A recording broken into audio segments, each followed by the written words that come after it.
Hey guys, I'm Charles. I'm an instructor here with Wings, and today we're going to talk about a pre-flight inspection.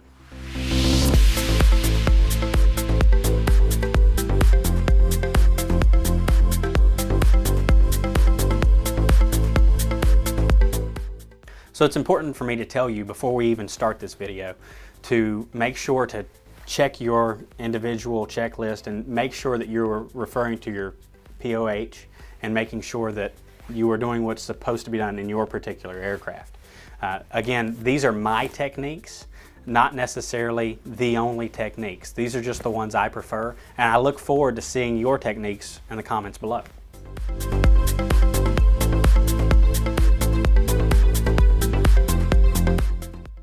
First things first, we check the inside of the aircraft, and this is where we check the aero documentation, the airworthiness, the registration, the radio license if we're operating outside of the United States, the operator's handbook, and then the weight and balance.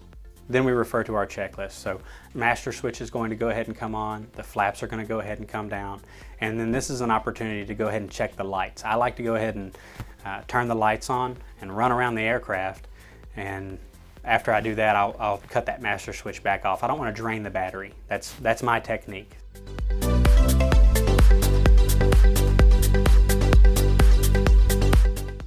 After we check the inside of the aircraft, I like to go ahead and move to the outside of the aircraft, and I like to start with the left main gear.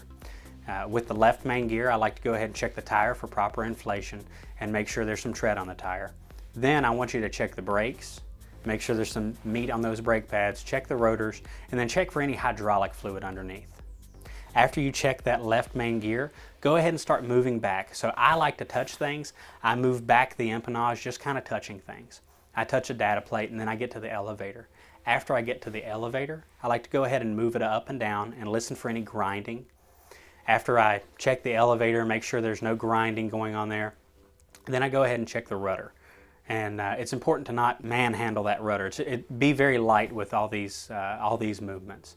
And so check the rudder, making sure that all those bolts are attached and any bonding straps that are attached are on that rudder. This is also an opportunity for you to check the static wicks. Then you move around to the right side. You do everything you did on the left side onto the right side, and you're checking the elevator again and moving up the empennage. About halfway up the empennage, I like to stop and check the overall profile of the wing. Then I check the flaps, make sure there's a little wiggle in the flaps, and I go ahead and go underneath the wing. So I go underneath the right wing. I'm checking the rod, the push rod, underneath the right wing.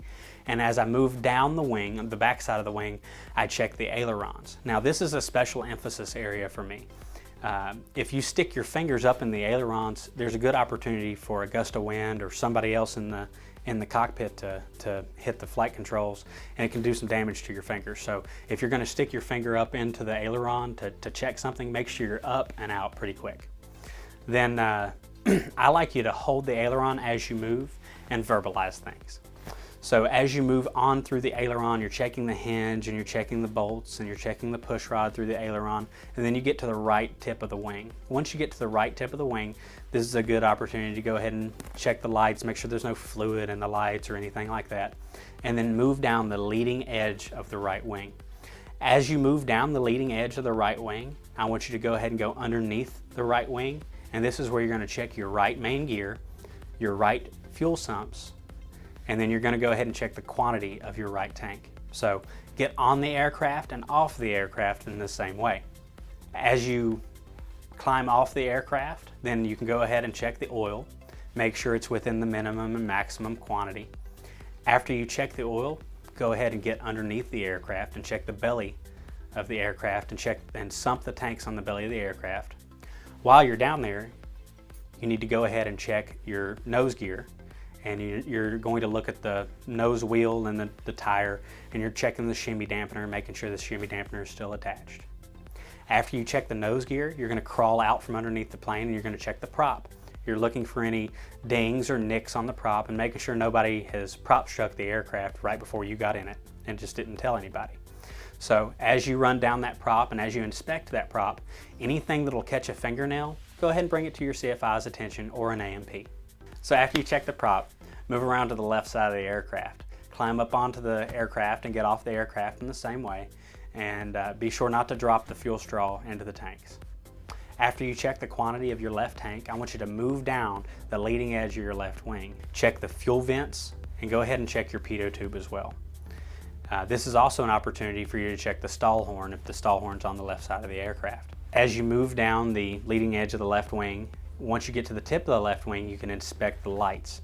Make sure the lights are working properly, and then inspect everything you inspected on the back side of the leading edge, the back side of the left wing, just like you did on the right side. So again, hold those ailerons up, looking at the hinges, looking at the bolts, looking at the push rods, and then you get to the flaps. Check the flaps and make sure that they would be moving freely. Check the push rods and make sure that there's no stress in those flaps, and make sure no one's oversped the flaps. As we move down the flaps, right before we end where we start, go ahead and check the sumps underneath the left tank. After you sump the tanks underneath the left wing, go ahead and inspect the gear once more, and you have ended where you started. Okay guys, I hope you enjoyed the video. Again, I'm Charles, and please feel free to leave comments and your techniques below, and check us out on Instagram and Facebook.